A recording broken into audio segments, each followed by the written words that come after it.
У ніч на 21 грудня цього року телеканал АТR з великою ймовірністю може припинити супутникове мовлення. У зв'язку з істотним недофінансуванням колектив телеканалу не зможе сплатити заборгованість, що утворилася перед компанією Spacecom. Про можливе відключення від супутника Amos провайдер повідомив в офіційному листі на ім'я генерального директора телеканалу АТР Лінура Іслямова. Ми залишаємось на YouTube, у кабельних мережах України та у додатках цифрового інтерактивного телебачення Megogo, Divan TV, All TV та Lanet TV. Але основна аудиторія телеканалу, жителі окупованого Криму, дивитися нас, як дивилися, вже не зможуть. Керівництво телеканалу АТР докладає зусиль, спрямованих на пошук ресурсів для повномасштабного мовлення.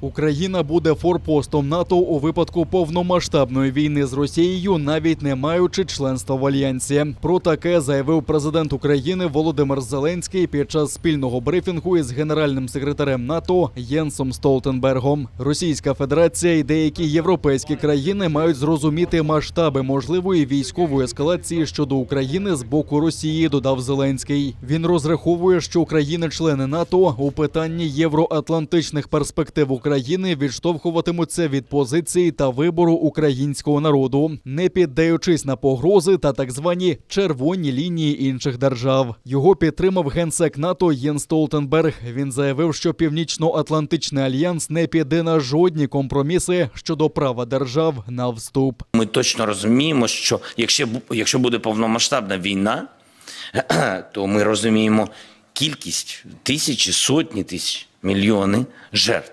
Тому ми цього не хочемо, як будь-яка цивілізована людина. І якщо може бути ескалація, про яку всі говорять, і іноді сусіди іноді залякують держави Європейського Союзу і залякують Україну, мають спроби такі, так?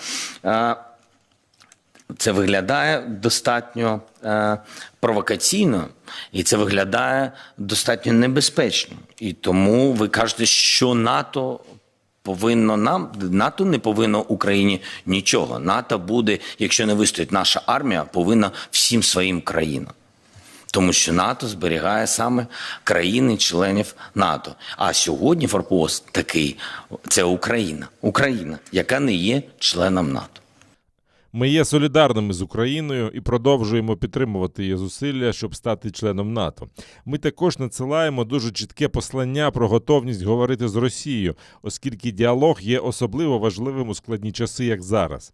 Ми підтверджуємо запрошення до Москви зустрітися у форматі Ради НАТО-Росія і готові сідати за стіл переговорів. Але ми ніколи не підемо на компроміси щодо права будь-якої суверенної держави, такої як Україна, обирати власний шлях щодо принципу, що лише Україна та 30 союзників можуть вирішувати, коли Україна буде готовою приєднатися до Альянсу.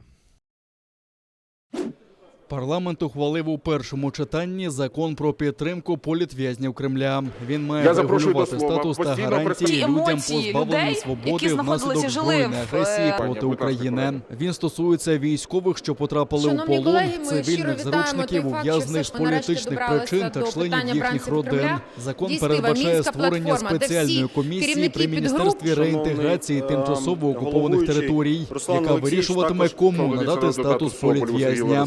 Політв'язням, членам їхніх родин держава надаватиме щорічну грошову допомогу. Її розмір визначатиме уряд, а також одноразову грошову допомогу після звільнення людини. На час ув'язнення держава має відшкодовувати витрати родин на адвокатів, а після звільнення людина зможе отримувати безкоштовний захист своїх прав у суді. Держава також має сприяти з працевлаштуванням та житлом на весь період незаконного ув'язнення та 6 місяців після звільнення за людиною зберігатиметься його робоче місце. Законопроект, який майже 8 років чекали тисячі цивільних та військовополонених, їх родини, що стали жертвами незаконних дій влади Російської Федерації та її окупаційної адміністрації. Серед тих наших громадян, які незаконно затримані Російською Федерацією, є активістка Галина Довгопола, волонтерка Людмила Гусейнова, правозахисник Сервер Мустафаєв, журналіст Радіо Свобода Владислав Єсипенко, військовослужбовець Юрій Дяченко, перший заступник голови Меджлісу кримськотатарського народу Наріман Джилялов, який був заарештований окупантами в Криму фактично за покарання за участь в установчому саміті Кримської платформи 23 серпня цього року в місті Києві. Питання захисту наших громадян, постраждалих внаслідок збройної агресії Російської Федерації, є одним з пріоритетів державної політики України і, зокрема, політики щодо деокупації та реінтеграції Криму. Це чітко виписано у стратегії деокупації та реінтеграції Криму, прийнятій в березні цього року у вигляді указу президента. Звільнення наших громадян з полону, на жаль, не завжди залежить від нас, проте рішення про підтримку полонених та їх родин ми можемо прийняти вже зараз. В Україні запустили центр розбудови миру. Він опікуватиметься захистом мешканців тимчасово окупованих українських територій Криму, Донеччини та Луганщини. Одним із завдань центру є створення державної системи моніторингу та документування фактів порушень прав людини. Ми маємо як держава створити такий простір, який буде безпечним та таким, що куди зможуть прийти постраждалі особи та зафіксувати, задокументувати свої події, свої історії, свої порушення, а іноді і трагедії. Кожна зафіксована історія – то історія конкретної людини, нашого громадянина. До створення Центру розбудови миру було залучено більше 60 організацій та 200 експертів. Правозахисники наголошують, що жоден центр документування не було створено державою під час війни та державою, яка потерпає від агресії. Пріоритет інтересів України щодо відновлення територіальної цілісності, суверенітету – це обов'язково. Тому наш концепт включає принципи безпеки і документування як один з таких наріжних факторів і елементів. І ми об'єднуємо зусилля держави, громадянського суспільства і міжнародної спільноти. Повноцінно підприємство запрацює лише з нового року, каже міністерка реінтеграції Ірина Верещук. Це відновлення справедливості і довіра. Це основне слово. Ми маємо встановити справедливість, бо дійсно є люди, які постраждали. Це і ті реєстри, і фіксація фактів, і все, що буде з цим пов'язано. І відновити довіру. Довіру один з одним. Наше мотто неформальне, але в будь-якому випадку, я вважаю, воно дуже вдале. Через діалог до довіри і миру. Центр розбудови миру працюватиме при Міністерстві реінтеграції тимчасово окупованих територій. Наразі з державного бюджету виділено 5 мільйонів гривень, а кошторис на 2022 рік передбачає ще 51 мільйон. До фінансування Українського центру розбудови миру долучилися також міжнародні організації. Уряд збільшив стипендії для студентів з окупованих українських територій. 6,5 тисяч гривень отримуватимуть вступники з нині окупованого Криму та Донбасу, що навчаються на реінтеграційних курсах підготовки до вступу до українських вишів. Постанова набуде чинності вже з 1 січня. Цьогоріч до українських вишів вступили більше 2 тисяч студентів з окупованих територій Криму, Донеччини та Луганщини. За останні 5 років їх кількість виросла удвічі. Ми їм допоможемо з тим, щоб мати соціалізацію. Це будуть проекти і програми, які будуть спрямовані на те, щоб діти, які зараз вирішують і є умовно в випускних класах, куди їхати навчатися, чи залишатися в тимчасово окупованому Криму, чи на Донбасі, чи приїхати до нас і отримати нормальну освіту, отримати нормальний диплом, який буде визнаватися світом, допомогти цим людям, допомогти молоді, звичайно, це і є крок у протистоянні. Армія робить свою справу, а ми робимо все, щоб забрати людей, як я вважаю, з цього пекла, в якому вони зараз опинились. Російські окупанти задіяли артилерію. В українському війську без втрат. За повідомленням штабу Об'єднаних сил, ворог бив зі 120 та 122 мм артилерії, а також зі 120-х мінометів по оборонцях Водяного на Приазов'ї. Тим же калібром гатили у бік Авдіївки та Гранітного. Первомайське, Шуми та Піски, що на околиці окупованого Донецька, ворог обстріляв з 82 мм мінометів. На інших ділянках Східного фронту застосували стрілецьку зброю, гранатомети та кулемети великого калібру. Окупанти дістали відповідь вогнем, але на ранок провокації поновились. В напрямку Новолуганського окупанти вели вогонь зі стрілецької зброї. Втрат серед військовослужбовців Об'єднаних сил внаслідок дії ворога немає. Українські захисники відкривали вогонь у відповідь, не застосовуючи заборонене мінськими домовленостями озброєння. та змусили противника припинити обстріли. Завдяки зусиллям наших воїнів рубежі українських підрозділів залишаються незмінними. Трохи більше 9,5 тисяч нових пацієнтів з ковідом виявили на вільній частині України. Одужали при цьому більше 25 тисяч українців. А ще 355 померли від ускладнень, спричинених коронавірусом. Як повідомили у Міністерстві охорони здоров'я, наразі Україна вийшла з топ-10 країн із найвищою захворюваністю на ковід у Європі. Захворюваність в Україні вдвічі менша за поточну європейську. Вперше за останні 3 місяці рівень госпіталізації в кожному із регіонів України опустився нижче граничного значення у 60 осіб на 100 тисяч населення. 2 з 3 ковідних ліжок з киснем є зараз вільними. Пацієнтами зайняті лише третина всіх наявних ліжок. Зайнятість ліжок з киснем зменшилась у 2 рази – з 70% до 35%.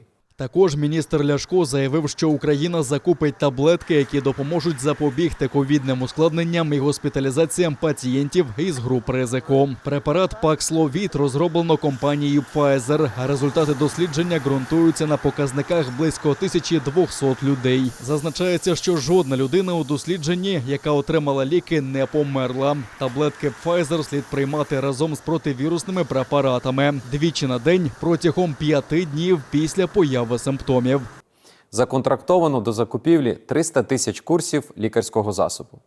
Використання цих ліків дозволить не допустити ускладнень госпіталізації і смертей пацієнтів із COVID-19 з груп ризику.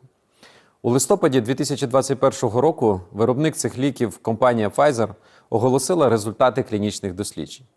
При призначенні Paxlovid протягом 3 днів після появи симптомів ковіду відбувається скорочення госпіталізацій або смертельних випадків на 89%. Та на 85%, якщо лікування починати впродовж перших 5 днів.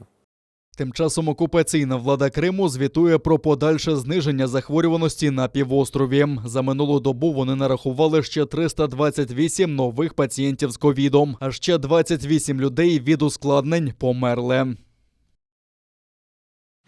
В Україні запустили мультимедійну платформу з вивчення кримськотатарської мови для дітей. «Бюльбюль» українською «Соловей» – освітній проєкт, який має познайомити дітей з мовою корінного народу Криму, його історією та традиціями. Команда «Бюльбюль» створила нові мультфільми з оригінальними образами, авторською музикою та методичні матеріали з вивчення кримськотатарської мови для батьків та вчителів. Досвідчені мовознавці та викладачі розробили картки з основних лексичних тем, словник із перекладом та вимовою кримськотатарських слів. Також платформа пропонує народні та авторські казки, пісні, конспекти занять, матеріали для ігор та творчих занять із дітьми. Програма розрахована на навчання дітей до 5 років. Матеріали можна використовувати у дитячих садочках, освітніх центрах, школах та онлайн-курсах. Дітям інших національностей цей контент стане допоміжним джерелом для вивчення ще однієї мови.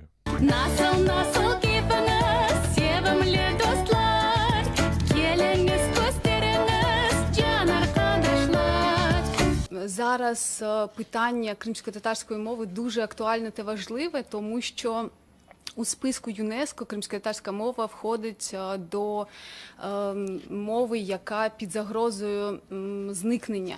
Тому подобного роду проекти дуже важливі для зберігання мови, для його розвитку. Основною ідеєю, місією цього проекту є якраз збереження кримськотатарської мови.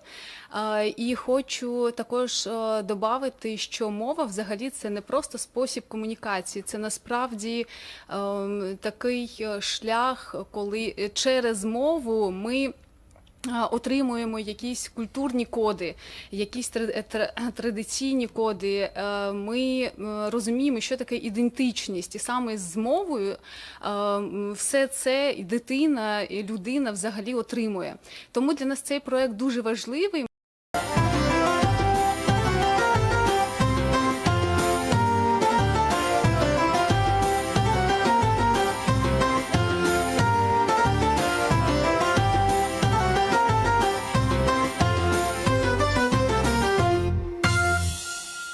Методические пособия, которые мы разработали и включили в эту платформу, это очень важный момент,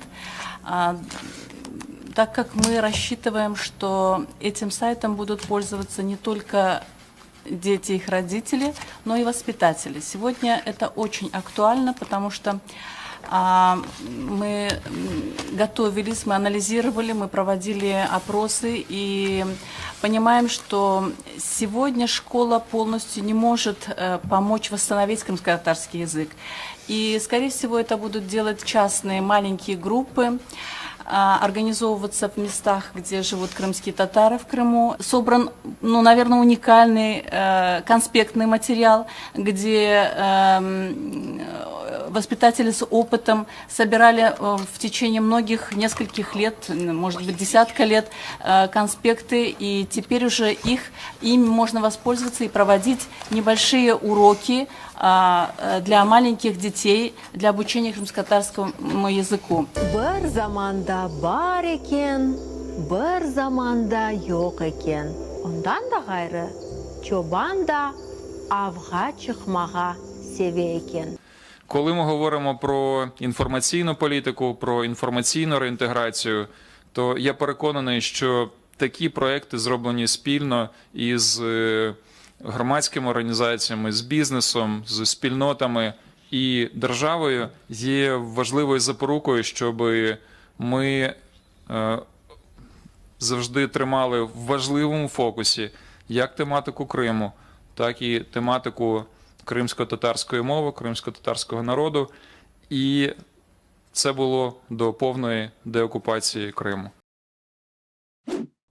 Кримсько-татарський орнамент Орнєк внесено до репрезентативного списку нематеріальної культурної спадщини людства. Таке рішення схвалили на 16-й сесії Міжурядового комітету з питань охорони нематеріальної культурної спадщини ЮНЕСКО, яка відбулася у Парижі. Орнєк – це система символів та їхніх значень, що застосовуються, зокрема, у вишиванні, ткацтві, гончарстві, майоліці, карбуванні, ювелірному мистецтві, малюванні по склу, настінному розписі тощо. Керівник громадської організації «Алем» Есма Аджієва, яка була присутня на сесії, зазначила, що Орнєк є вагомим компонентом сучасної культури кримських татар. З визнанням Орнєку нематеріальною культурною спадщиною людства кримських татар привітав президент України Володимир Зеленський.